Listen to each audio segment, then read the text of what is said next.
Oh, there you go. Perfect. Okay, I'll give you the ball back. Not sure I want that. It's more like a hot potato. Yeah. Okay, Okay. you're on, Scott. All right. I think I'm gonna uh, pull up. Let me put the PowerPoint thing back on. That one. All right. But I'm not sharing anymore, right? So let me share Mm-hmm. screen two. Good. Perfect. That's Okay. working. Good deal. I feel ready. Um, Okay. okay, folks, I'm sorry for this setup here, but it's necessary. Um, thank you for joining us in, this online session hosted by Seattle's Department of Construction Inspections, SDCI. I think this event stands in for what we typically engage in every year, in-person home fairs located at community centers. There's typically one in South Seattle and also Finney Ridge. In, today's viral virtual reality, it's pushed us in kind of a different direction. So Mm. we're all in this brave new world together. Together. Um, I'm understanding this session, right, Myra, follows an earlier one. Mm-hmm. Okay, in which SDCI staff delivered presentations about topics around home improvement. Um, today, we've put in the hot seat four of our SDCI colleagues. Um, we hope to offer some insights born of, I don't know, like a collective. I won't count, but it's decades of experience about within our department. So Kiana Norwood is a team supervisor at SCCI. We call hers the Team One. That's an emphasis on their primary role in our work, but also I think because they're often our applicants' first point of contact. I often remark that the list of what Team One does is shorter. I'm sorry, what Team One doesn't do is shorter than what they do. Um, she's expert in permit process, particularly at the front end of, preparing, scheduling, and coordinating around application intake. Kiana, are you there? Would you like to add something in? Say hello.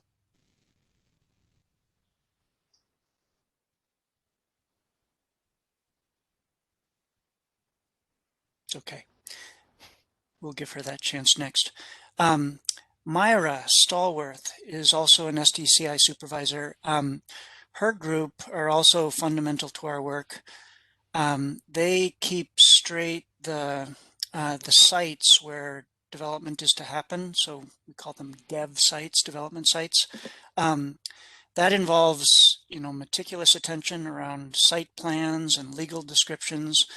They're also expert in the mystical art of addressing.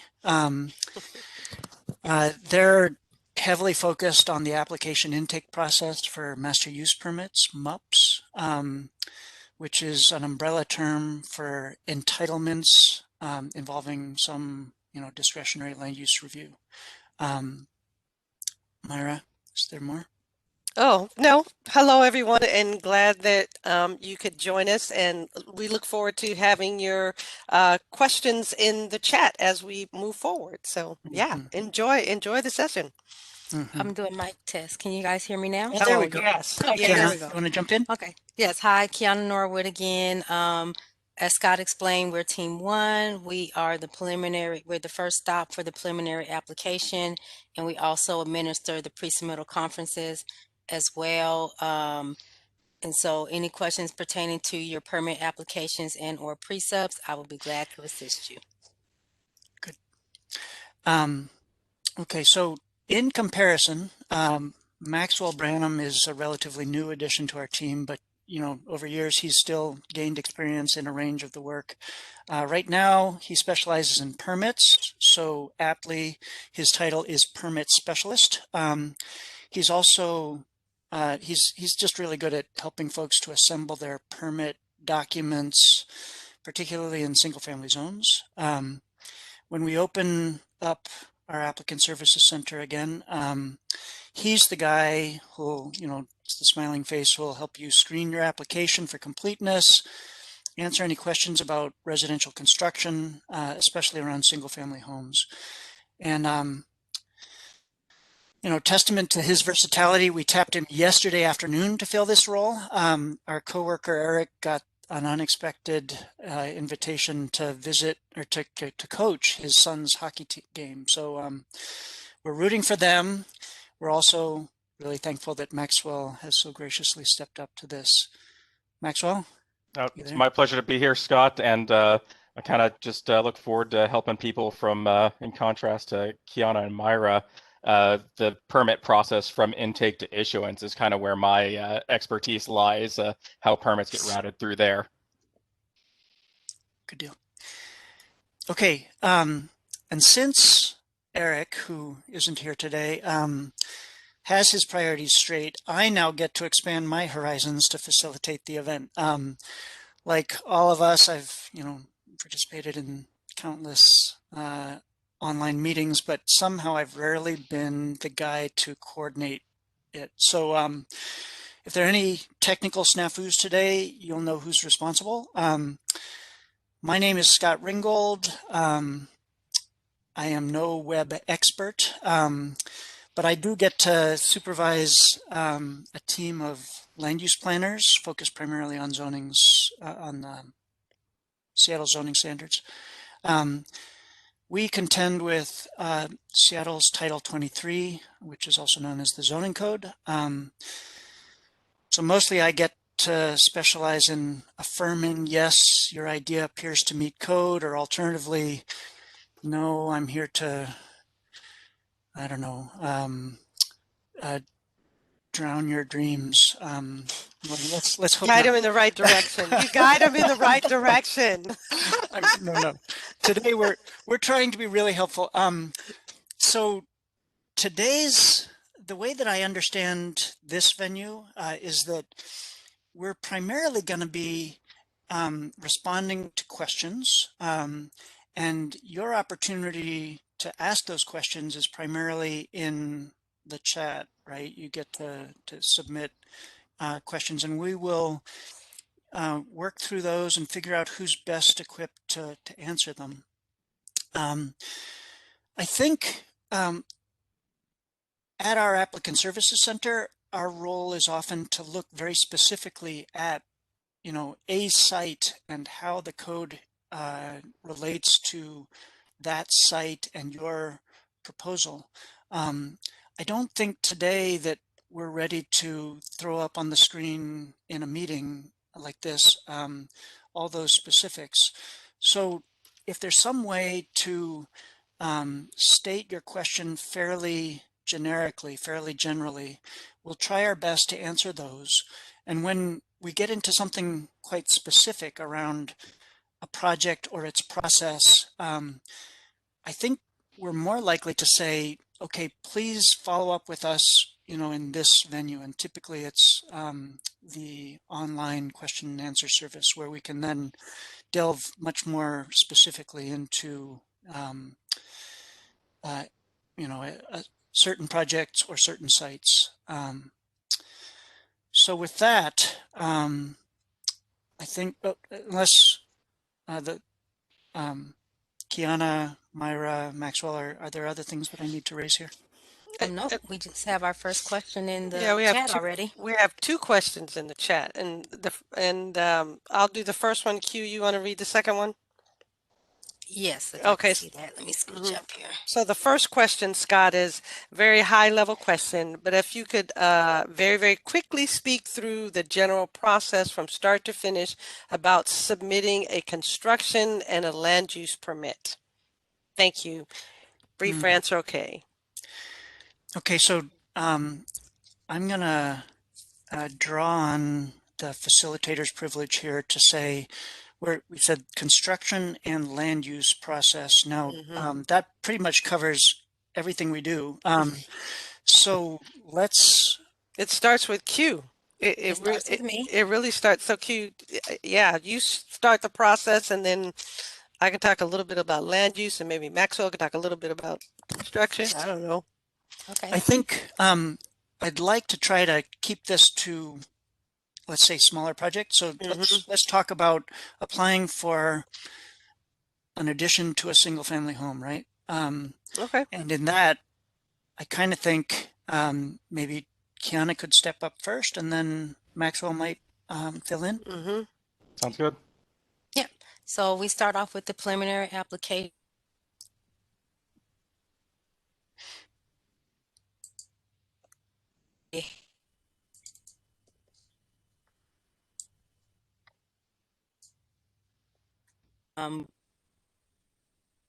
Create an account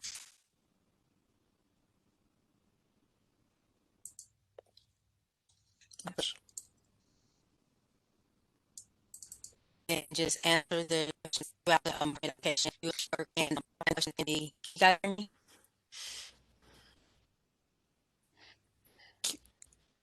Q, you're fading in and out. Q, you're fading in and out. You're fading in and out. Yeah. Mm. You're kind of garbled. No. I think it's a glitch in the Let's try matrix. with Okay. Better. Sounds a little better. About now. Better. Oh, better. So much better. Good.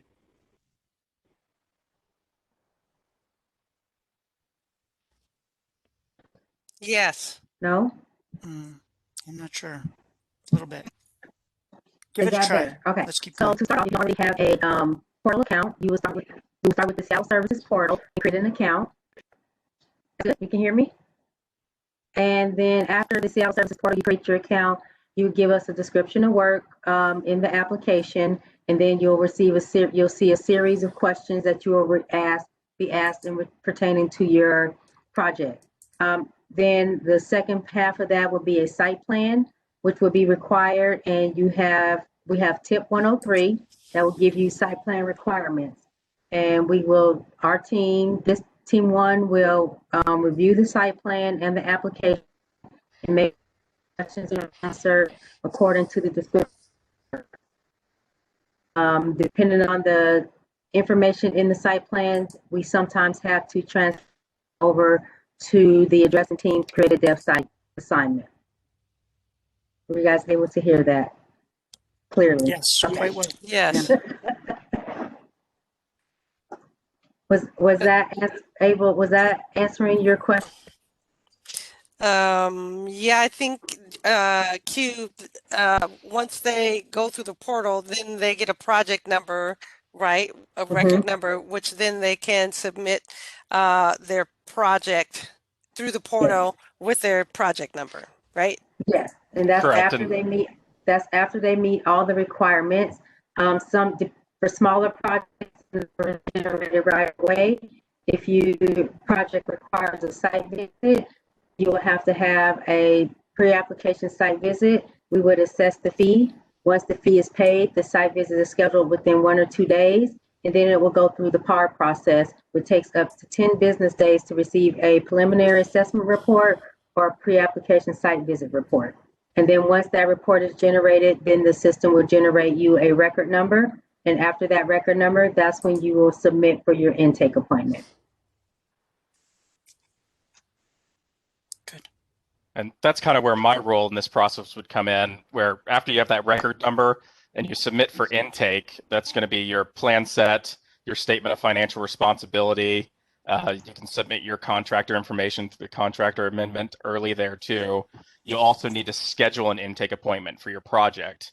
And that date might be 2, 3, even 4 months out. But once you've both submitted for intake and scheduled for intake, typically these days it's only about 4 weeks for us to actually do that intake screening for your project with our intake express lane. And from there, we'll after it's approved for intake and you pay the intake fees, it goes into reviews, and at some later date you'll get comments from those, corrections, or hopefully an approved permit. That's the goal. Okay. Shall we move on to the next? Mm-hmm. So the next question. Okay, guys. The next question is, if we are trying to place a DU on our backyard, we know we need to submit for a construction permit. Do we also need a land use permit as well? Thanks. I think I'll step up to that one. So when people talk about a land use permit, they're typically talking about what we, call a master use permit. Now, SDCI deals in a variety of different permit types, and very generally we split them into building permits, right? This is how your, and those are very much about how this structure, let's call it, is going to stand up, how it's all put together. Land use permits, in comparison, are fairly conceptual, schematic, and they tend to be about larger projects. So we use the term entitlement, right, which is basically to say the master use permit gives you the right to build, and then you come back in and you apply for then the building permit later, which is engineered and designed much more specifically toward around building code. So to answer your question, detached accessory dwelling units, DADUs, as who came up with that acronym? My goodness.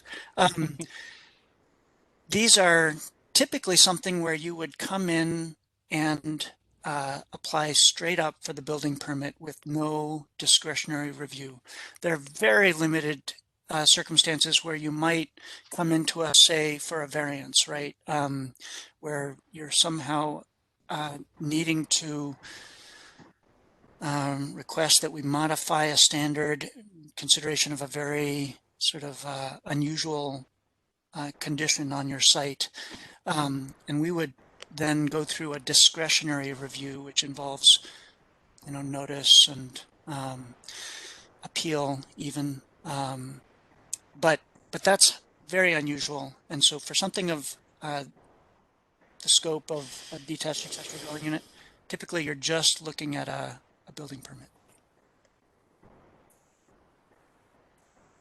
Okay.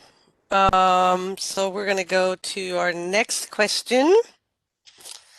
I want to build a garage with a mother-in-law on top, but I am on a corner lot that normally requires me to build the structure too far back into the property.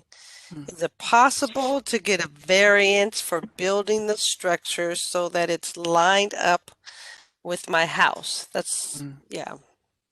Okay. That would be you, Scott. Yeah.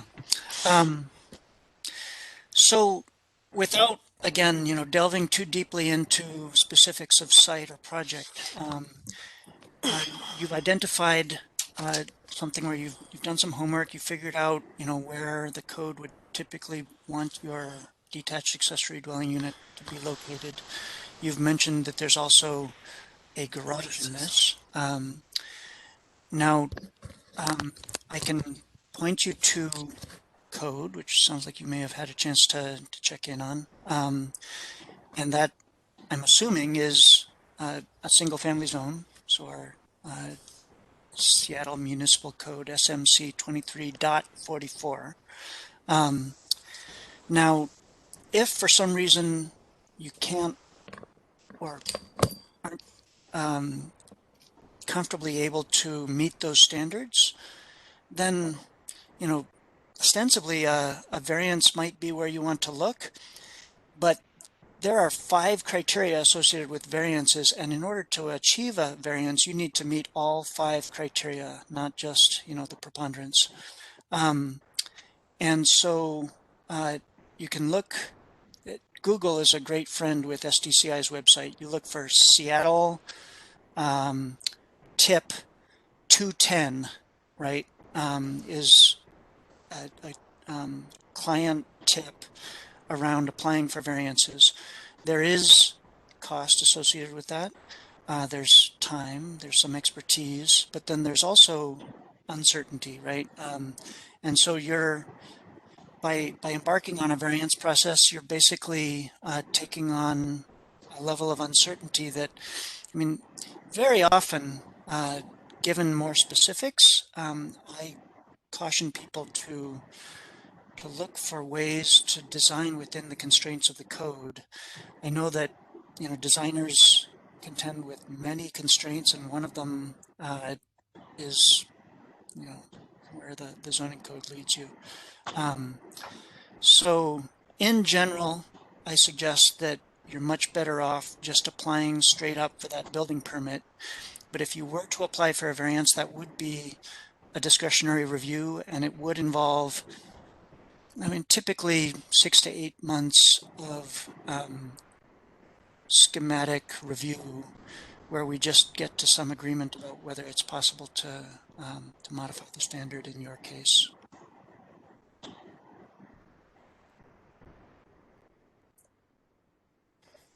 Okay, the next question is, hi. The next question is, pre-application do expire, right? What is the time frame until they expire? There is no time frame for the pre-application per se. It's the pre-application site visit and the PAR and the report, the pre-application site visit report and the PAR report that expires within 18 to 24 months, depending under the circumstances. So the application itself doesn't expire. Once we process it, you have your number, and then it's up to the applicant to submit for their intake appointment. So as long as you have your number, you will go ahead and be able to submit for intake. And then the permit itself expires, I think, after 18 months, and you guys can correct me if I'm wrong. Okay, so we're going to go to the next question. What is the height footprint restrictions for a shed? How far does it need to be from the fence? Should I step up to that, or Maxwell, do you want to? Let me field it, Scott. And if I need some help, you're certainly welcome to step in. But depending on whether you're trying to build it inside one of the various required setbacks, the side or rear, you can't put a shed in your front setback, generally. It must not be more than 12 feet high, all right? If you're building in the principal building area, not in one of those setbacks, it's not limited to that height. It's just the general height limit for the zone based on the width of your lot. As far as it must be set back from the fence, you couldn't put it in the side yard without having a side yard agreement. So that's the first 5 feet from the side lot lines. And that agreement's just a recorded agreement you'd send to us to look at. It's in one of our tips. I think it's SDCI tip 321. Walks you through that process if you do want to put it in the side yard. As for the rear yard, you've got a lot more leeway into where it can be placed there, but then it would be limited to the 12-foot height. Otherwise, you're not looking at the fence lines, you're looking at the property lines. The fence can be anywhere. The property lines are where the extent of your property is. Is that about right, Scott? Yeah, I think the magic number is 12, just measured, in sort of an average around each of the 4 walls. Assuming you're in one of those required yards, and I think Maxwell spelled out pretty well, the general limitations around those. Okay. The next question. Sorry, one other thing to note. If it's not in an ECA, typically if the projected roof area of the shed is going to be less than 120 square feet, you wouldn't need a permit at all to put it up, but it still need to meet the zoning requirements. But you threw an acronym out there, and so in the interest of plain language, let's say environmentally critical area, right? Typically like a steep slope. Yes. Yeah. Thank you, Scott. All right. Next question. Current average wait time for a permit from ready for intake to starting reviews. Is the intake target date accurate? Intake target date. Do we, that's a I term I'm guess not that's familiar kind with. of in my bailiwick. So when it's ready for intake, we've approved intake of your project, right? It's gone through the intake process. We approved intake. We said it's ready for review. We're waiting for you to pay fees. After you pay your intake fees, then that initial review period will start. And depending on the complexity of target, we set some target dates there. Most of our review groups finish their first round of reviews within that target date. The only one I'm aware of that's a little bit behind in that is the ordinance and structural group, and they typically take an additional 2 to 3 weeks to finish that initial review. But otherwise, that's pretty much on the money for every other group for when the intake or when that first round of reviews is going to finish after you've paid the intake fees. Let me see Right. if I can clarify quick. Sorry, just gonna jump in. And, All right. so we've been having trouble getting the emails to come back when we have to make payments. So I kind of just check the portal regularly, but that's just a kind of tech thing for you guys to know and follow up on. Maybe I already told Pow from Geotech. We just went through the intake application. And so after that was submitted, one of the things that you pick is a start date or something like that. And that was in May from a calendar. And so I was just wondering how accurate that date was for when we would start the review process, which is what I assume intake is when you start. Okay, sorry, you were using buzzwords our system has that don't mean what you thought they meant. Right. All right. So that intake date would be the last day we would conduct that initial intake review on your project. If you have scheduled and submitted your project before that date, you're in our intake express lane. And like I said, the last update I got is it takes your intake date might be in like May, but we'll do that screening like 3 or 4 weeks after you've both scheduled your intake appointment and submitted your documents for intake. So it could be as much as 2 months in advance. And so then follow up, we just were screened and needed to do an ECA exemption request / relief. And we finished that and we submitted a new intake. Does that move that date forward or yeah? So in that case, I'm imagining that you were advised to submit for screening only after that ECA exemption or ECA results letter was given to you, in which case it takes us between 2 and 5 business days, depending on how heavy the list of projects to be screened is, to rescreen your project and hopefully accept it for intake after you've resubmitted it. Understood. Great news. Thank you so much for your answers. My pleasure. Okay, thanks. What's next up? Is it me or you, Q? That would be you, Myra. Okay. So then our detached garage is not structurally sound. Is a permit required if I have to reframe half of the garage? I think the answer is always it depends, right, Maxwell? I think the answer is going to be most certainly yes. The general assumption is all construction work requires a construction permit, but our website and the residential code has a short list of things that don't require permits. One of them I mentioned earlier was a detached structure that's not an accessory dwelling unit with less than 120 square feet of projected roof area. Another one to get a garage in that though, right? So, yeah, hard to have a 120 square foot garage. Another one's like patios at grade typically don't require a permit unless there's some ridiculous amount of impervious surface you're adding. But if you just Google SDCI, do I need a permit? It should be the first result. And there's a pretty straightforward list of projects that don't need a permit, with the assumption being that if it's not on that list, you do need a permit. Hopefully that's clear enough.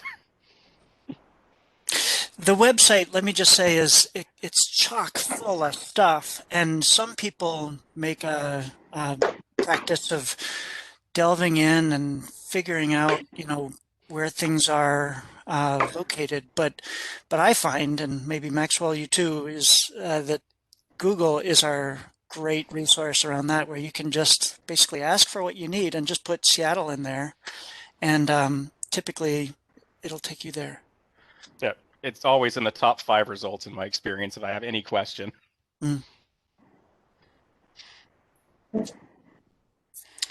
Myra, would you? I think Next question. Q. Okay, sorry. Yep. Are there any recent changes to the Seattle code that are significant to be aware of? Oh my gosh. What a loaded question, Scott. Well, so first of all, let's just recognize that leading up to this unprecedented year, we actually had a level of code flux that was dizzying. And actually, if I can count blessings this year, it feels like things have plateaued a bit, where, at least for the last year, we haven't had a lot of major updates. But, the in 2019, we had a major update around mandatory housing affordability, and we essentially upzoned most of the city in consideration of participation in mandatory housing. Now, my sense is, I've raised that just because, but it pretty much did not affect single family zones that are SF prefixed, that have an SF in them. There is, as part of that update, a new style of house, or a new style of zoning called residential small lot, which has entered into 2344, and it's confusing, but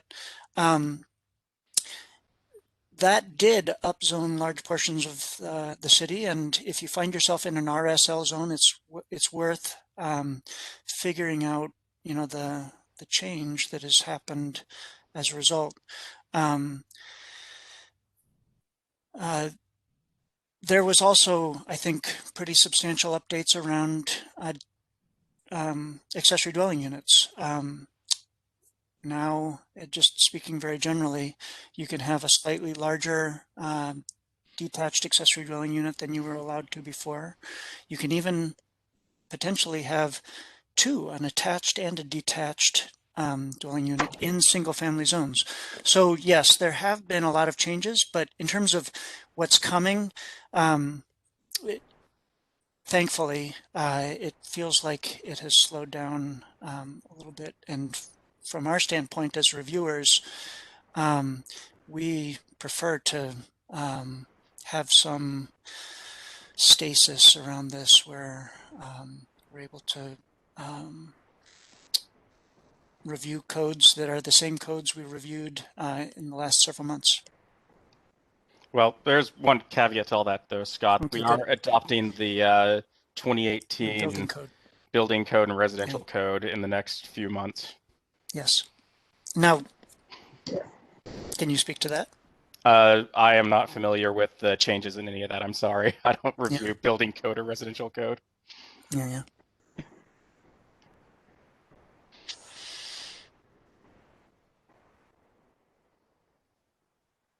We're ready for the next question? I think so. All right. According to the site plan requirements, tip 103, we need to include things like street width. I haven't been able to find street dimensions in the city records, and I don't assume you want me to just measure it by hand. Is it okay to exclude this? Also, for the square footage of existing structures, i.e. porch, detached garage, should we use the square foot listed in the parcel record or measure by hand? I ask because square foot I get by hand is different. Oh, it's different than what is listed in my parcel record. Blah, blah, blah. I think we need somebody Scott? from the the site team to answer this one, don't you think? Well, I can, I would just say as far as the street, Yeah. you could use our map, the SDCI map that we have, and inside of there, the quarter section, it'll give you the street measurements. They're, you know, usually 60, maybe 50. And so based on our maps, you could identify the width of the street. It's listed in the map. So Myra, Mm-hmm. you mentioned quarter section, which is kind of a term of art, right?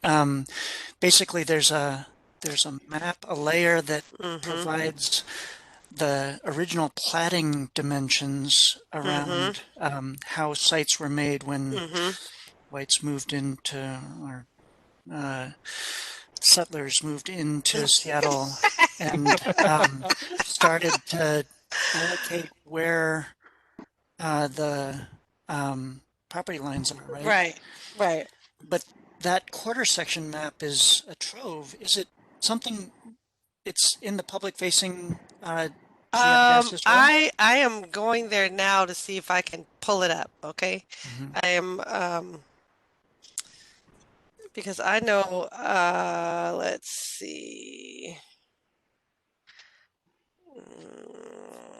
Do You you can mind get if to I it from jump the in? county's webpage, can't you, Right. Myra? Yes, yes. You can get it from the county. Yes. Yes.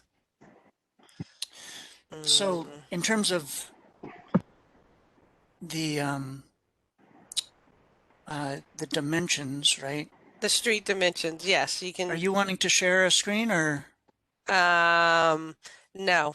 Because I can get to my map to show what it looks like. Yeah. Then the county map, yeah. I'm not good with tech stuff, so At least when we're I There's a know, right? hand raised as well. Oh, there is. Okay. Who can, if you see it, oh, Fessler, Stephen Fessler, yes. Is he taking us to a map? I wasn't going to necessarily take you to a map, but in the chat, I ended up dropping in a link to the zoning map books. Oh, you are the best. So if you know where your property is located in the city, you can use the zoning map books and it will take you to that section of the city. And it basically does the same thing as the quarter section maps that Myra was talking about. It will give you all the lot configurations. It will give you the depth of lots on a block, and it'll also give you information on the width of streets. So that's pretty helpful. The quarter section that she was talking about too is if you go to the county assessor's website, you can end up looking up an individual parcel either by address, and I think you can look by parcel number. When you get in there, you know, you'll want to end up looking around, but there's a way to end up essentially navigating toward the upper bit. Let me actually figure out the term. You want to let me present right quick, Scott? Oh, sure. Do I have to approve in order to present? Yes. How about I stop sharing? Is that all right? If I do that, then are you able to jump in? There we go. Excellent. So if I Thanks. type in the address, 700 Fifth Avenue, just Seattle Municipal Tower there, doesn't pull it up as one of my results, oddly enough, but we go to any parcel, we go over to property detail here, and then where it says quarter section township range, you just click on this link here. And this isn't even in Seattle, but it's the same map you see for anything. You can zoom in and it'll show you the lot line dimensions and the right of way and all that fun stuff that you're asking about there. And it's a very handy resource. Great. Thank you, Maxwell. Because I Good. could not get Way to go, team. Yes. So somehow in all this interim, I've done a bunch of clicking and I found my way now to chat and so forth. So I'm actually able to see some of this. So, So Scott, you can see only because you stopped sharing. So if you share, you won't be able to see. That's one of the, yeah. something about flying blind, right? Yeah. That's the way that works. Yeah. Good. All right. So, is there another question we have lined up now? Q. Mm-hmm. Yes. Not sure if this is the right venue for this question, but I'm trying to figure out if replacing a garage door with two people doors and some new exterior walls is exempt or not from needing a building permit. I have only really been able to read of the 2015 residential code, but I'm not Scott, I sure. can take. But I'm not sure. Oh, go ahead. But I'm not sure how well the project fits the R105.2 work exemption from permit. Yes, I please, can fill in Maxwell. here, Scott. Right. So you would absolutely need a construction permit for this work, and you'd have to reestablish that parking you're removing somewhere on site. And the kind of gold standard for where you can reestablish that parking, that's going to be in the Seattle Municipal Code, section 2344016, if this is for a single family house or a single family zone. And typically not in a front yard, right? Typically not in a front yard, unless it's a downhill or uphill sloping yard. Yeah. There's a lot of So we're kind of getting the minutia. ifs, wherefores. Yeah. Well, okay. Okay, next question. Next question. This one's from Vicky, and it says, "Why are no cutoff drains required on hillside properties? Street right of ways intersecting these Right-of-way. steep slopes, right of ways intersecting these steep slopes have failed, but no drainage has been required. This makes those at the bottom of the steep slope trying to manage with amendments." Wow. Yeah. So we do. So you're speaking to 4 SDCI employees. None of us is a drainage expert. There is a group who focus on side sewer permits and erosion control and drainage. And so on Seattle SDCI's website, there's a Q&A in which when you sign up for a building question and you specify, you don't need to do all this specifying, but we will get you to a drainage reviewer who will be able to answer your question with much more clarity than anything we can do today. And that is the next question. Can you post a link on the online? Yeah. I can post the link for Max. our participants here, and then I can go on to the next question. Send us a question. That's great. Thanks, Maxwell. And then the next question, I'll take the next question as well. What's your timeline for pre-approved DADUs, ACUs now? So these are quite new. I'm ready to, let Maxwell or maybe even Kiana answer. But do the zoning review and the expedited intake of those. So from the moment you submit your pre-application, we endeavor to have that processed and your intake fees posted for you within about a week. I think our internal target's 3 days, but it's realistically about a week right now. And then after you pay your intake fees, that first round of reviews, we endeavor to have that done within 2 to 3 weeks. If there's any corrections after that, we just do those within 1 to 2 weeks, I think, after you submit your corrections back to us. So it is generally a much faster permit process than otherwise. yeah, and I've seen that these have, a little priority flag attached to them. And so I think we're recognizing that they are something that rises to the top of our review lists more quickly. Yeah, absolutely, Scott.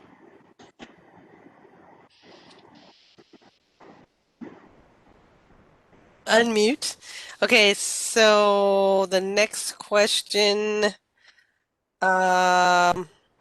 what are general impacts of building on a reverse corner lot? And this question is from Rose, and then she has part B, actually to continue, what is a reverse corner lot? So yeah. Does Can I make do that sense? one? Absolutely. Okay, good. This is I would like to know whether a reverse corner lot is a term that only Seattle uses. It's probably something you can figure out pretty quick. But essentially, if you really want to know and go right to the source, there's a whole bunch of definitions in our land use code under 23.84a. And if you look under R for reverse, you're not going to find it. If you look under C for corner, it's not going to be there. It's under lot, comma, reverse corner.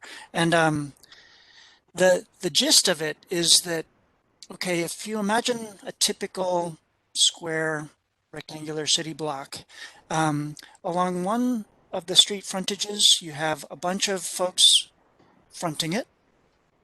And then you get to the corner, and that lot might face, at right angles away, which then, as you look down the adjacent street, now you've got a bunch of fronts and somebody's side at the very corner. And so that reversed corner, that side that meets somebody else's front, needs in our code to act a little bit like a front. So rather than a typical 5-foot side, you're now looking at a 10-foot side. And so a reverse corner lot is when, we identify a front one way and then a side that's adjacent to a street coming and meeting, corner to corner, somebody else's front. And expectations around those are slightly different. Things need to step away from that sideline, typically 10 feet. Does that get to the answer?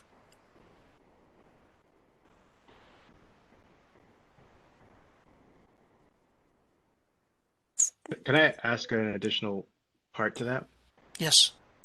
I have a similar lot setup as that, but when standing, I'm going to try to use the proper verbiage that you were using here, but it's a corner lot, and, and the side of it, the side entrance, it's not facing the front of somebody's house.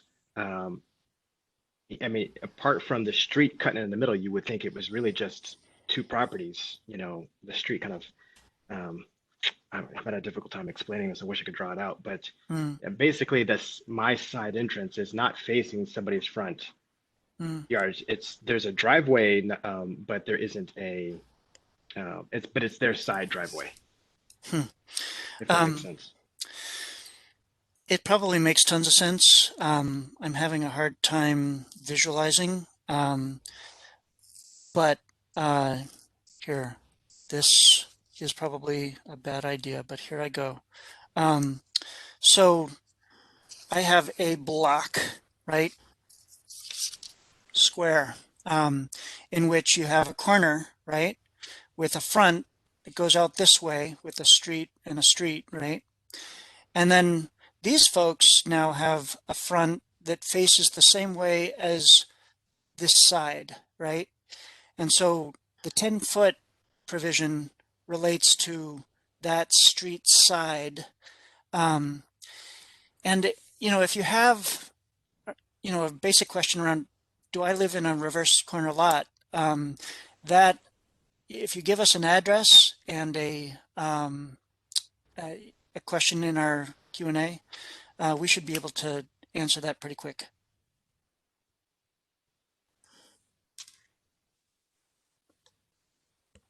Okay. I think you're up, Next Q. question. I'll soon need to replace a deck on a single, only 8 by 8, smaller than the existing one, well away from the boundaries. but at 5 feet high needs a con permit or needs a construction permit. Detailed drawings are not a problem, but following the various tip sheets, it seems that the other submittal requirements are very onerous, specifically to the site plan requirements on the tip sheets. Seems to be written as one song. Provide fully and accurately dimensions, details of all services, utilities, lot lines, driveways, etc. for tiny decks. Nowhere near these things that will be smaller than the one it is replacing. And Adrian has raised their hand as well. So, Maxwell, could we push you into this one? Yeah, so this is probably going to be, since it's less than 8 feet tall, probably going to be a subject to field inspection construction permit, which means that it typically gets issued a little quicker, or actually a lot quicker than your average construction permit. And the submittal requirements are usually relatively lax, but not, a lot laxer than the other ones. And you can take a look at SDCI tip 316. It'll walk you through that, but as far as the specific things you identified, you would have to have the lot lines on it. You'd have to have the existing structures. You'd have to have the proposed deck area on your site plan. The driveways would be helpful. The utility lines, you can probably skip those. Services, same deal. You'd probably skip You're going those. in and out, Maxwell. I'm hearing okay. Let me stop the video, see if I come in a little bit better. But yeah, the services and utilities, you could probably not include those. We might route it for a side sewer conflict review to make sure that your proposed footings aren't going to go over your side sewer or something like that. But otherwise, yeah, as far as it goes, it'll kind of walk you through what we need. And you're kind of, other than thinking you don't need the lot line dimensions, kind of going in the right direction, that you can include a little bit less information than tip 103 says you need to include in a site plan. I'd lean more on what tip 316 says about site plans than 103 for a subject to field inspection permit myself.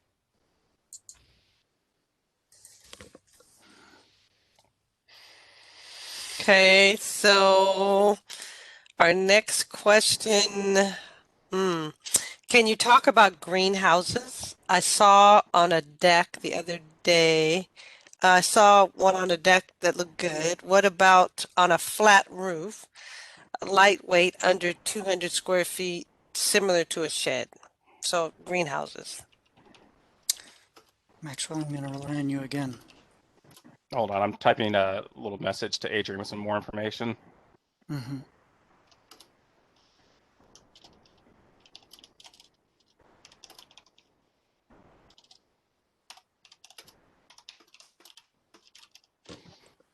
All right, so greenhouses, lightweight, under 200 square feet. That would require a building permit, though, since it's going to be more than 120 square feet of projected roof area.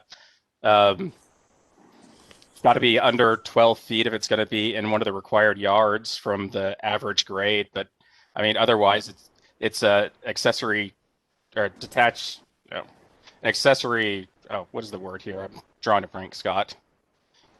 Accessory structure. So it just treat it just like a shed, and it's got to meet all the same requirements. The fact that the walls and roof are glass doesn't make a difference for our purposes.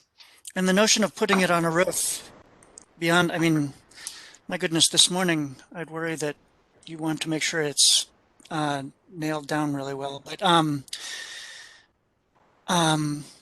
I think there's a height question around anything you put on a roof, right? Typically in single-family zones, it's essentially a 3-story limit, and putting things on roofs might run afoul of a height limit potentially.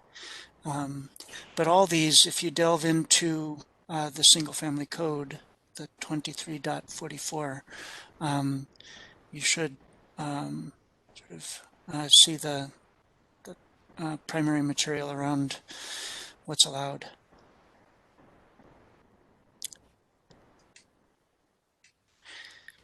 Yeah, I didn't see that part of the question. Sorry, Scott. But it'd be part of the structure if you're putting it on the roof. Have to meet the height limits for the principal structure. Mm-hmm. Okay. What's next on our list? Well, Jennifer made a comment. Jennifer made a take the city zoning map, but she doesn't see the street measurements, at least for her street. Does anyone have advice for her? One. Worst case, you could email the SPU records vault and get the paving maps, and that have the street measurements for you. That's a little bit of overkill. I mean, it's a great resource, actually. Folks often, let me just speak to that real quick. And I think then we should circle back and try to answer this. But Seattle Public Utilities has what they call their vault, which used to be, before they were in a tower, they used to actually have a vault of records that are around how Seattle built its streets. And it's kind of awesome to look at these really old maps drawn by, crotchety old engineers who, were very careful around where the physical improvements, the sidewalk, the curb, is in relation to property lines. And so, on my site where I live, I was flummoxed to realize that in fact the front property line is way up in what I think of as my front yard, right? So you can find things about your site by you can just look for Seattle Public Utilities Vault, and now a lot of it's online available. They can help you find out about your site that way. I think for this question around how wide is the right-of-way in front of my house, I'd suggest just plugging it into a question on our Q&A site and saying, here's my address. Can you just please let me know how wide 35th Ave is? And we'll let you know. And we may even just point you to the resource we're using to see it. And Jennifer has also raised her hand. And I'll take the next question once she's done.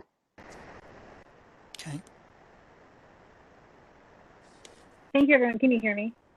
Mm-hmm. Go ahead, Jennifer. Okay, great. Yes. Yeah, thank you. That question was a while ago. I'm sorry. I figured that out since I was just hoping we could answer the second part of my question about using square footage in the parcel record versus measuring by hand. And if I should use the former, it doesn't have length and width in the parcel info. It just says square footage. And is that sufficient for a preliminary application site plan?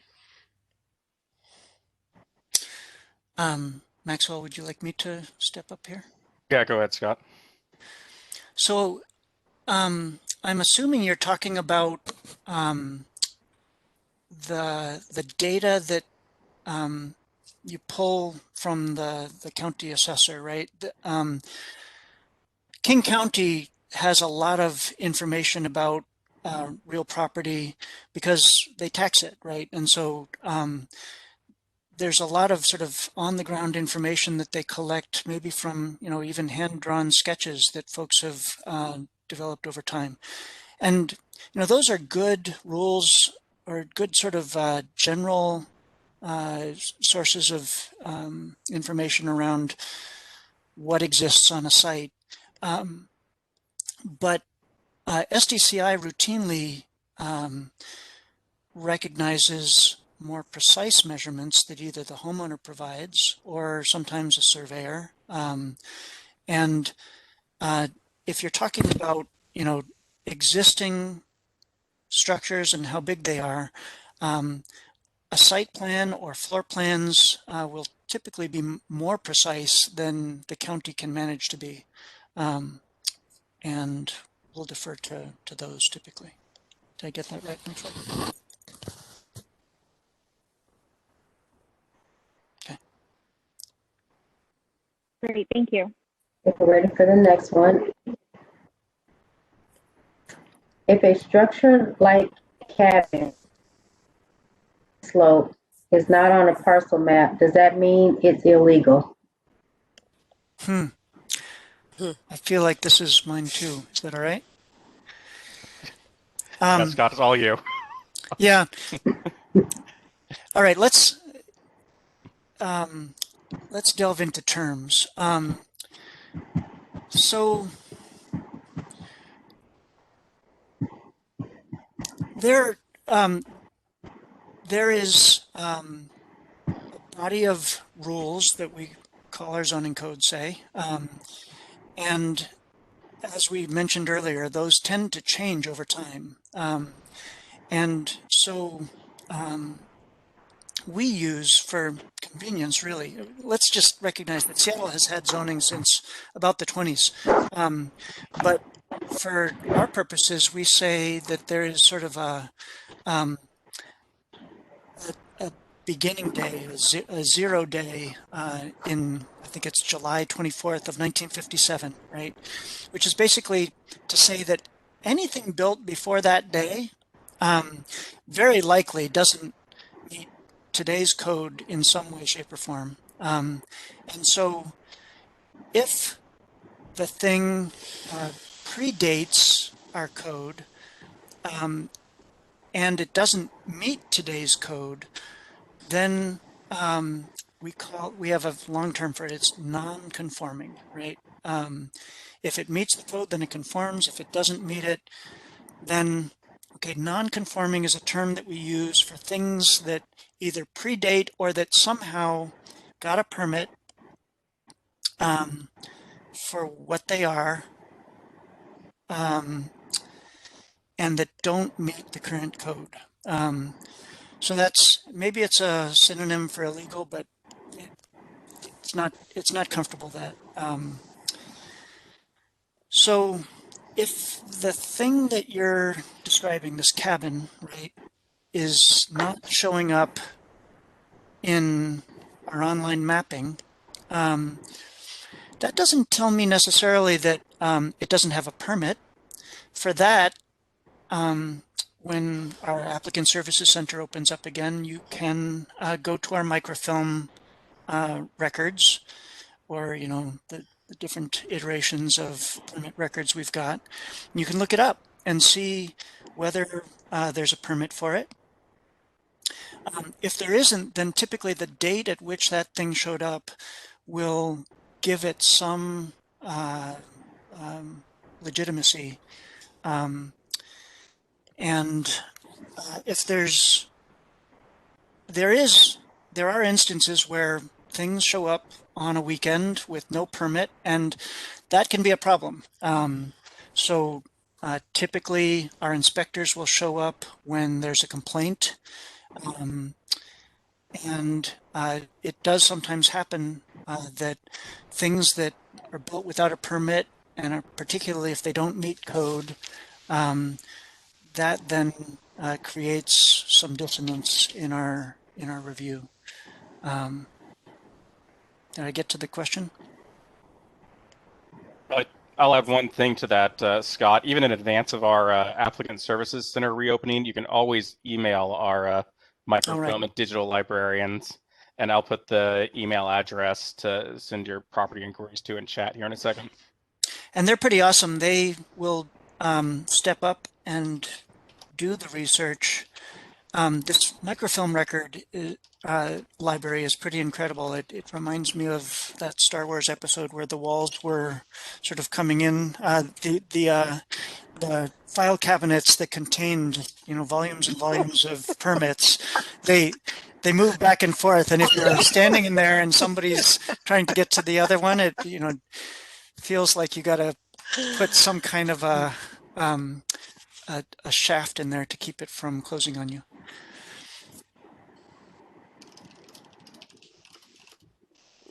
Okay, Q, is that you? You got an applause, Scott. Yeah. I think it's you next. Is it?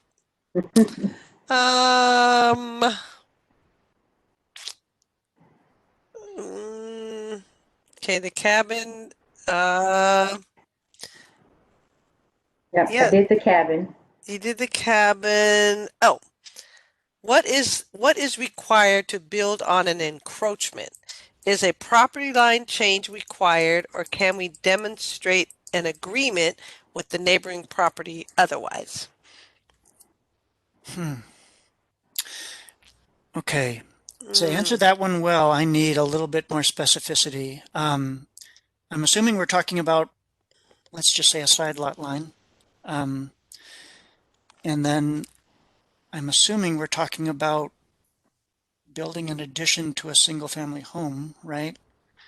And in order to answer this one well, you want to get into our code and read 23.44.014 and the expectations around yards. I'm struggling now because, you know, there's a lot of there's a lot of nuances there, unknowns, Scott, and right? without a project in front of us, it's going to be really hard to provide some definitive advice. I think by encroachment, I'm understanding that somehow this structure is located where typically we would identify a yard. And my goodness, we have, in single family zones, we have plenty of exceptions that try to address, you know, various instances where, you know, it may be possible to extend that wall in limited circumstances. But really, I think we're going to need more specificity around it. Ideally, drawings work well when we're at a counter, you know, engaging with a project together. Please do your best to describe the project you have in mind, identify the site in this question and answer service, and I think, you know, we'll be better positioned to answer the question there. We do have 2 tips, though, that'll kind of help guide you through some answers, maybe. The first is tip 220, and it's got a nice section about yards and some of the additions you can do, exceptions to our standard yard requirements. And the other is tip 221 about side yard easement agreements if you don't fit into one of those standard exceptions. And I'll put the links to both of those in chat. But in general, the easement expects a full 10 feet between structures, right? Yes. In order to work at all. And often that's not an available separation. This is Max. So is my question. Do you mind if I add a little bit more clarity? Yes, please. Yeah. So it's actually like yeah, you're right. It is a side yard, and there's a shed built right on the property line that overlaps. Kind of, it goes into both yards right now. So is the question? Crosses the line. Correct. Yep. Yeah. It's like kind of right in the middle. Yeah. So if we want to do anything about that shed and kind of like, you know, come to an agreement and replacing it, I guess I was trying to understand what we would have to do, what the co-owner or the other property owner and I would have to work through. Okay. Slightly different scenario than I was imagining, which is fine. This is America. We have property lines, and when those cut through a single shed, let's say, that's an uncomfortable situation. I think, you know, a permit specialist like Maxwell might say, you know, you do yourself a favor just by moving it over. I mean, the funny thing is, for many of these sheds located in, let's call it a rear yard, which has a sideline adjacent to it, there isn't necessarily a problem with that because in those rear yards, you can build those sheds right up to the line with some expectations. You know, it might be possible if you were to say, going to tear down and rebuild this thing exactly where it is. It might be possible to do that with us through, what, 2 permits, Maxwell? That seems weird. Yeah. And typically, if it's in a bona fide side yard, not sort of pushed toward the rear of the site, might happen through an accessory structure agreement, which is like an easement light. It's basically a signed recorded agreement with the county that says we're good with this, neighbor to neighbor. Maxwell, I feel like I'm Yeah, no, you've got right it. here, but You've got it exactly how I'd look at it, Scott. So Mhm. I really don't have anything else to add, too. Okay.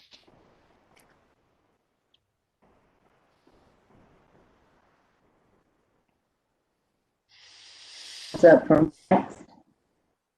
Okay, next question. I'm not sure if this one was answered when we put the link or suggested going to the Q&A for site sort and drainage, but we'll see if someone can assist with this. With increased lot coverage and storm runoff, has any estimates been made for water increases to pumping stations? The new one near here backed up in January. Wow. Yes, I'm sorry. I think in this we should just defer to our drainage team. One of these guys, his last name is Drips. I mean, what's the chances of that? The Eric.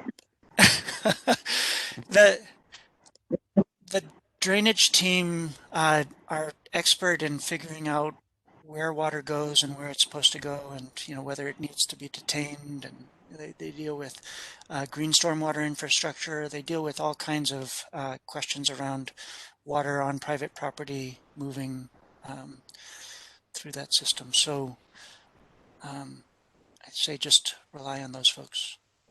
Yeah, hopefully they'll be able to provide some guidance for you.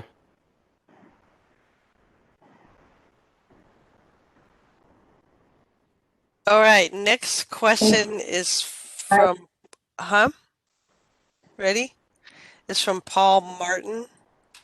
And it says, my neighbor and I want to change the location of the property line between our houses. I have an easement on his property now that runs along the property line between us 10 feet wide. We want to just make the easement my property. The zoning 72 SF single family 7200. My lot is 7,200 square feet. His is about 10,000 square feet. So we will not affect the minimum lot required. So total area that would change is 1,200 square feet into my lot. What is the process to do this? I can talk about that. Wow. I don't know. There's a lot of zoning in it, but you're welcome to, if you like. No, you talk, because I'm just going to talk about the intake. That's all. Yes, well, actually, you could help make it happen, except that I'd probably stand up and say, problem. Okay. I mean, I heard very briefly the measurements, and it sounded like we're in an SF 7200 zone. Now, if you look in 2344010, the very first part of that is, in these single family zones, here are expectations around lot sizes. And the 7200 stands for minimum square feet.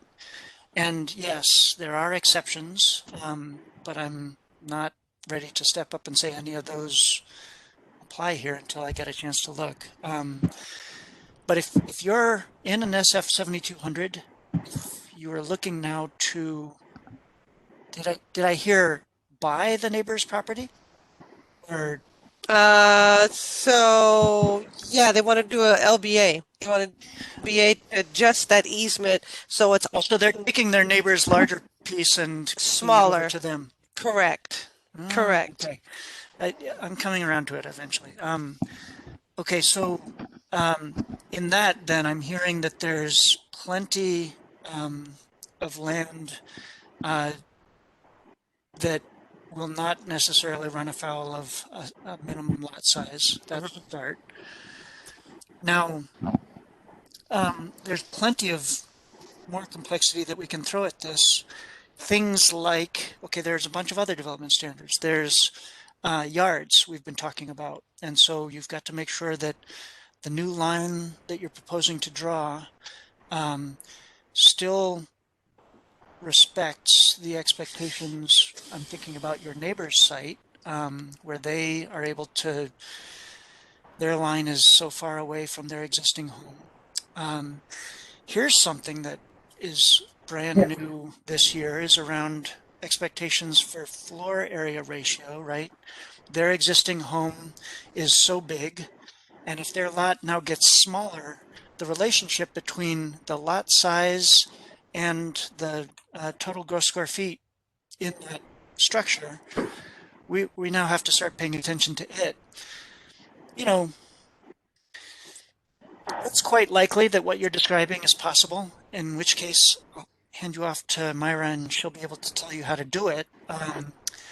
But you want to answer some pretty preliminary questions around whether what you're proposing is feasible. And very typically these, what we call platting actions, right? Either taking a lot and dividing it or taking two lots and moving the line. Very typically those are, the applicants for those are surveyors, right? People who very precisely identify where that line is and then draw it accordingly. So quite commonly we see surveyors come in applying for these, and they have a wealth of background and can often identify problems up front before you'd come into to us. Myra? Paul Very also stated that our house is far enough away from the the required side yards, and he also said that the reason to do this is so he can put an addition on their home. Okay. okay. And then the process of that is submitting a preliminary application through your portal, getting a project number created, and then having the surveyor draw up the survey and submit that through your portal under your project number, requesting, scheduling, and submitting for a land use intake. And then it'll be screened for intake and fees paid, and then the reviews start. That's pretty much it. And that's just the beginning. That's just the beginning. Yeah. Okay. We're ready for the next question. The next, Yes, please. for developer, a project I'm sorry, build to what?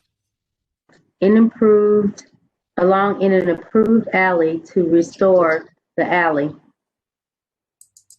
Should I read that Oh, again? I heard lots of details in there that are probably mine, but I didn't. Who builds a project along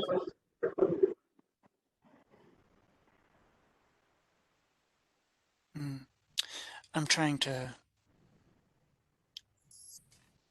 Okay, I found it here in the chat. about the alleyway? What is required for developer who builds a property along this improved alley to restore the alley? Okay, so this is kind of an interesting dance between our department, Seattle Department of Construction and Inspections, which deals with development on private property, and Seattle Department of Transportation, SDOT, which deals with administration and improvements in right-of-way. And I'm hearing here that you've got an unimproved alley, right, which could be entirely unimproved, or it could even be something that is substandard, right, narrower than the code would want. And in this, I would turn to Seattle Municipal Code 2353030, right? And projects of a scale that require alley improvement could very well require, concrete. Sometimes it's just of a scale where gravel is sufficient, but that's all, dependent on what project we're talking about. But once SDCI says, yes, this project, A requires alley access, but then B also requires alley improvements, then it's typically, we hand that then off to Seattle Department of Transportation. And you can just look up SDOT permits on the website, and you can talk to them about the specifics around what design expectations they have for that alley improvement.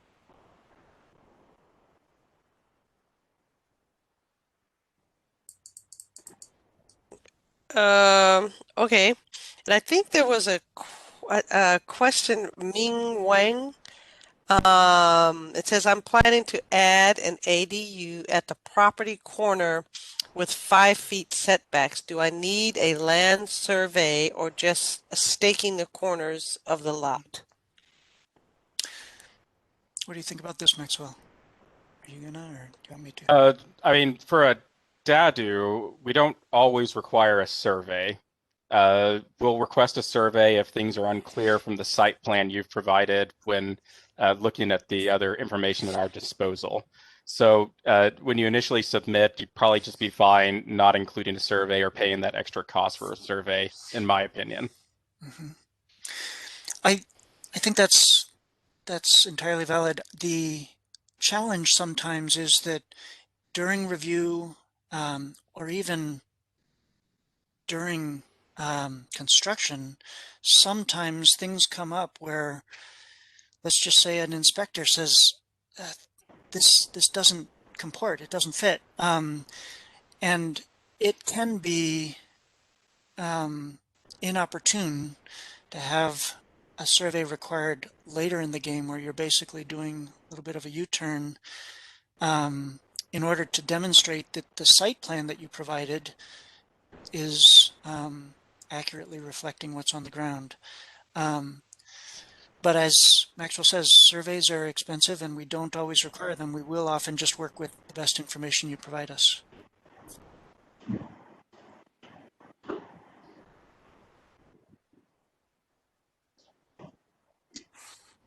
If there's, or is it Myra? Oh, no, it's me.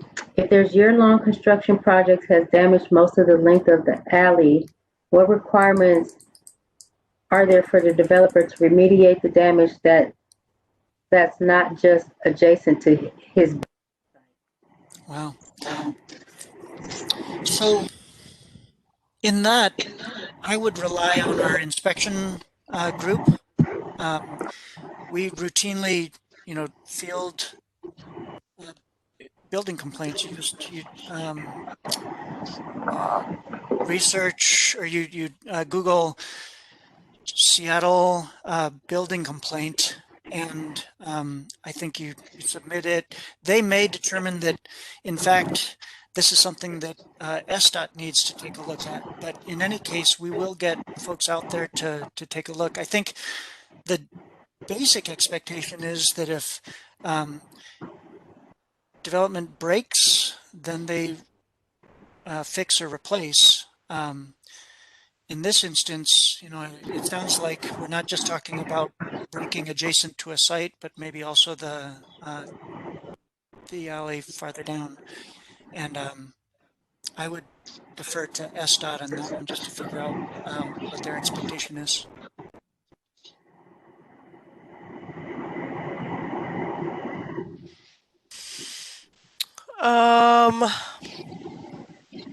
Okay, so the next question is, what will happen to the owner of a row house that builds a structure on, okay, wait, what will happen to the owner of a row house that builds a structure on his roof deck that's 8 feet tall, 6 feet wide, 2 or 3 feet in depth, that houses a big screen TV?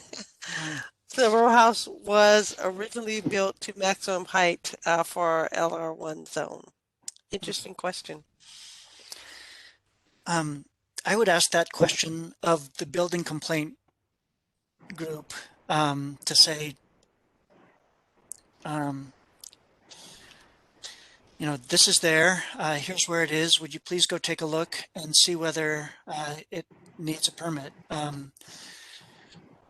I would say just, you know, off the cuff, that if somebody were to locate their big screen TV out on their deck, we wouldn't necessarily have an issue with that because it's not a fixed. But if it is in fact a structure, then that tells me you might do well to request a visit.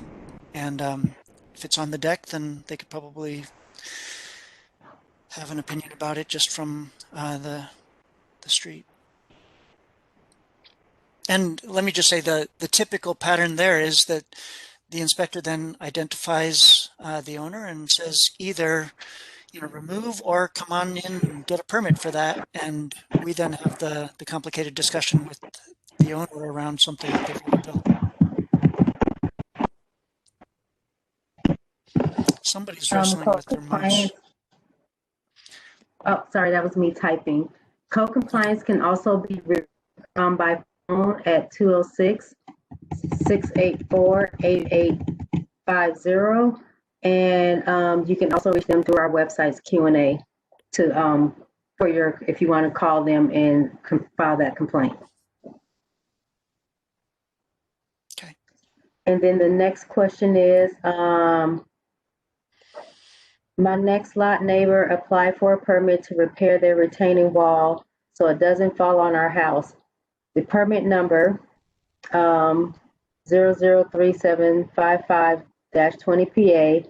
I just checked the permit status on your website and it shows closed. How can I tell if it is approved or denied?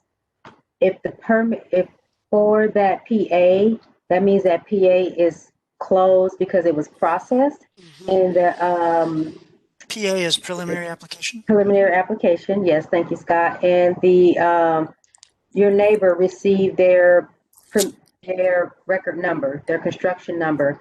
So then they would submit for intake, and then it would go under review, and that will, after the review is done, they'll be able to determine if it was approved or not. Maxwell, I don't know if you want to tap in on part of that as well. Try and look it up, but Acela is closed today, so there's no finding more information, sadly. Acela is our permitting system, but I thought they pushed that off to tomorrow. It is tomorrow. Yeah, it's happening tomorrow. No, let's see if I can find a permit number to go along with it then. So essentially, they've submitted for something preliminarily, and we said this part's good. Move on to the next step. Yep. And while Maxwell's looking for that, you can also call 684-8950. Ask for a status check on the record, and Team 1 will go ahead and give you guys a status check on that as well.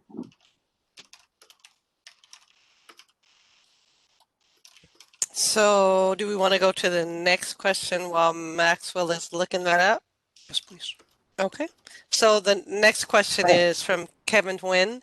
It says, if survey isn't required for a DADU and you want to save money on hiring a specialist, where or how can you get the property lines? So that's like the mapping question that we had, right? Do you want me to try and go over that real quick? Yes, yes, Scott, yes. So site-related information, you can rely on a few different sources. One of them was actually county-related information that provided some site dimensions generally. Figuring out where those lines are in relation to existing things can be complicated. Maxwell did mention the Seattle Public Utilities vault, and you can just Google that and say, you know, where are the street improvements in relation to my property lines? And if you have a curb and a sidewalk out in front of your home, that may be helpful.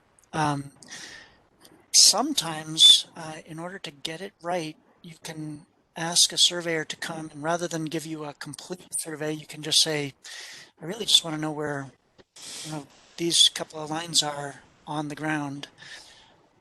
I haven't done that myself, so I'm not really clear about, you know, the extent to which surveyors are comfortable scaling back their services. But and as Maxwell has said, we will work with your best information until we doubt it, and then sometimes we will request a survey. We even give a little leeway there too, but it's not much between what you provide us and what we see. Yeah, it's important to get it right. I mean, you don't want it to be imprecise and then to realize, you know, as you're under construction, say that, oh darn it, we're feet off of where we thought we were. Mm-hmm.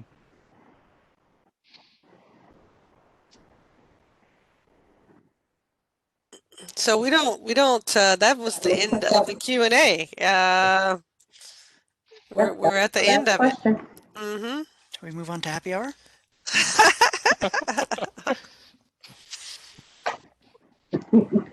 Unless anyone else has more questions, I don't know. I think I'm comfortable just waiting until something something comes in. I hear there's a football game. What is that, tomorrow? Yes. Yes. Yes. I'm surprised somebody had any addressing questions. Usually they always have questions about addresses, but you know, it's all good. Well, I felt much more comfortable knowing that I've got such a wealth of expertise to back up mine. So this, I want to know what's happening in Eric's hockey game that he's coaching. We do have imagine another they're winning. question. Oh, good. We're hoping they're winning. And we also have another question. Can we email you with follow-up questions if necessary? I would say Q&A? direct those questions to the website's Q&A. That's always the best because the will respond. Oh, go ahead. Mm-hmm. Yes, Kiana. And it also says, oh, go ahead, Scott, sorry. I was just going to say the advantage to that is that you find your way into a resource pool where we will more efficiently pull those questions. Sometimes it takes, you know, a couple to a few days to get back to you, but it is the best way through to answers, I think. Mm-hmm. And then it says, please give a little more information on pre-approved data plans. Well, I know that it is something that we have had in the works for about a year. I know that we have recently implemented, but I personally, Maxwell, I've had no personal experience with that's it. a But you? pretty nebulous question, but as generally speaking, the pre-approved data plans, it's a pre-approved set of architectural and structural drawings that meet all the general code requirements to allow us to do a kind of expedited review of those projects. You'll need to add some site-specific information to that for us. Your site plan, include our pre-approved drainage sheet with it. Include your statement of financial responsibility when you submit that application. And then from there, like I was describing earlier, you may not have heard it though, we kind of do this kind of truncated intake process where you submit your pre-application and from there, your construction permit created for you and approved for intake usually pretty quickly without going through the entire intake process we have. And then there's pretty quick turnarounds on the actual reviews themselves as well. So it's a much quicker, much easier process because we've got these kind of bank of pre-approved standard plans for you to draw upon for the, you know, building itself, and we're really just looking at the site-specific stuff related to it. So my understanding is that it is pre-approved in that it has sort of the guts of a detached accessory dwelling unit that we understand and we're comfortable with, but zoning by its very nature resists standardization, right? So correct. It's I mean, We really are just essentially- looking at that site-specific nature. essentially you could put that standardized detached accessory dwelling unit in a place on your lot where a zoner is going to raise an issue. So it doesn't mean that you will receive no corrections from us, but it does mean that we'll look at it more quickly than otherwise, right? Correct, because it's not getting a full architectural or a full ordinance or structural or energy review. Those reviews have been, for the most part, pre-approved, barring any minor modifications made to it, and you submit it for your site. Okay. So yeah, it just gets a really quick review process. And I mean, as far as I've seen from intake to issuance, those can be as fast as about 4 or 5 weeks. Okay. Lightning speed. For SDCI standards. Okay.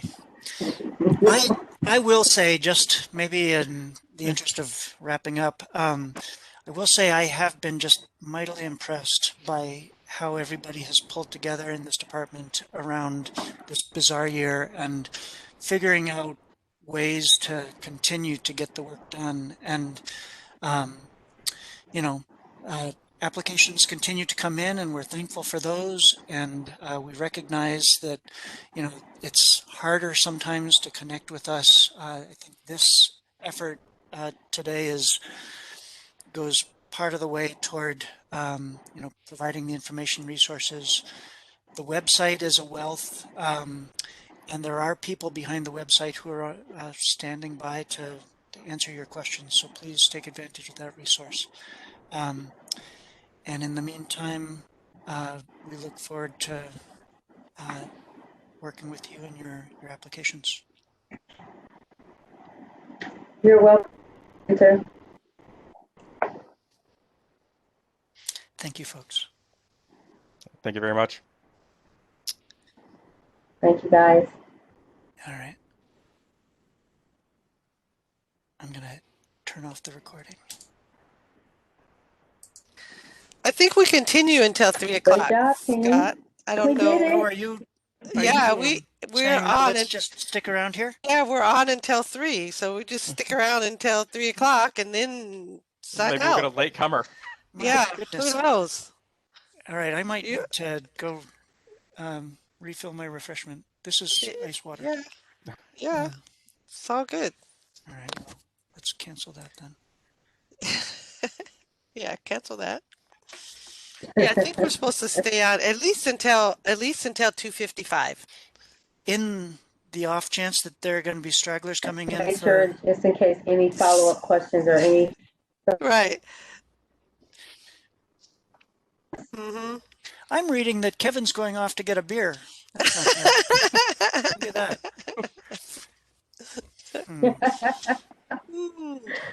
Okay, I'll wait. Yeah. We will wait. I don't know. At least, I don't know. 1:45. We can say a quarter the phone to. number for permits. The phone number for permits that is 684-8950. 684-8950. Okay, I'm putting it in the chat. Yes. 206-684-8950. Is that what you said? Yes. And we also have an yes. And we also have an email. You can check that out. I can type that into the chat. Yeah. And while I type that in the chat, Rose says we'll be looking for a major remodel on a house. We want to take it down to the beams. At what point do we have to apply for a permit? At the time. In the very beginning. Right. Before you do any work. Before you do anything, right? Right. I'll be right back.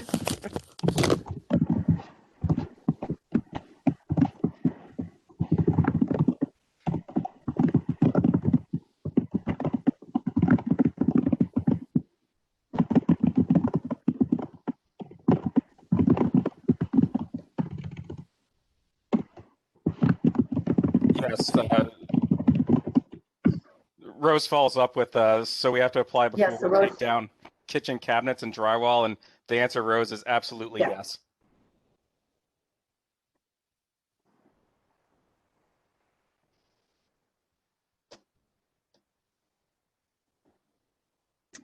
And I typed that in incorrectly. That should be SCI underscore. So let me do it again. Mm-hmm.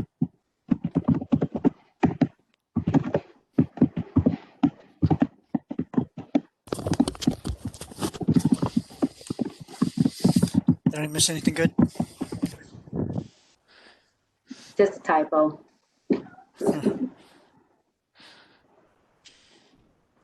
So what about if you're remodeling your bathroom? You don't need a permit for that, do you? Like Maxwell? putting in a Yes, the what? assumption is you need a Yeah, permit. you will.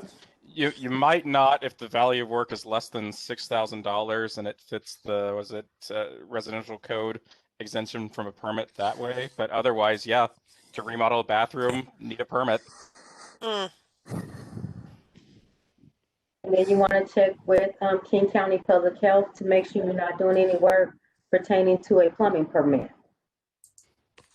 okay. Well, what about if you're replacing your floors? You don't need a permit for that. Like you're putting in new carpet. You don't need a permit for that, right? No, you don't. I think there's a specific exemption in the residential code for that. Okay. I'm so glad you're here, Maxwell.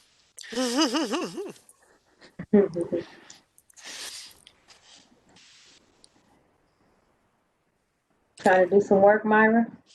Oh, girl, I'm just asking questions. I'm just taking up time, honey, taking up time. I get it. So You're I welcome, am Rose. I am comfortable. It feels like we've reached the end of our usefulness here. Why don't we just Oh, okay. recognizing that we've got all these answer resources available outside of this meeting, let's just wrap up. I do Okay. appreciate that you There's folks one came more in on. question. Oh, Mhm. good. See, saved by the bell. There's one more question. Is there a tip or code that we can look at to help define exactly where we need to apply for a permit? Yeah, You would be able to just go to our website. Oh, go ahead, Maxwell. you can look at our website. There's a link there for I just gave you whether do you need a permit is the title of the webpage, and it'll kind of walk you through when you do and don't need a permit. And if specifically you want more information, it's got That's links good. to the relevant building code or residential code sections that you can look at as well to kind of dive deeper into whether or not a permit's required for your specific project. And residential code is typically for single family homeowners. That's what we're talking about. Yeah, Right? it's single family and duplexes only. Okay. Okay. All right, Scott, so it's your call. You're in charge of the recording, so yeah. It looks like, a hurricane is blowing in. So I know, right? Crazy. I'm feeling like I might need to get out and batten down my hatches. Yeah. But it's been fun, and It's been real. Good job. Good job, team. Yay! Thank you. I feel like I'm still very have a glad few that Stephen participants. showed up and others so that they could help us with our last minute snafus. I appreciate that folks Yeah. stepped up for this. Yeah. Stephen Fessler, yeah, that was great. Yeah. All right. I look forward to seeing you all in person sometime soon, I know. Oh, as absolutely. soon as possible. All right. All right. Take care, everybody. Take care. Okay. Bye. Thanks, Evelyn.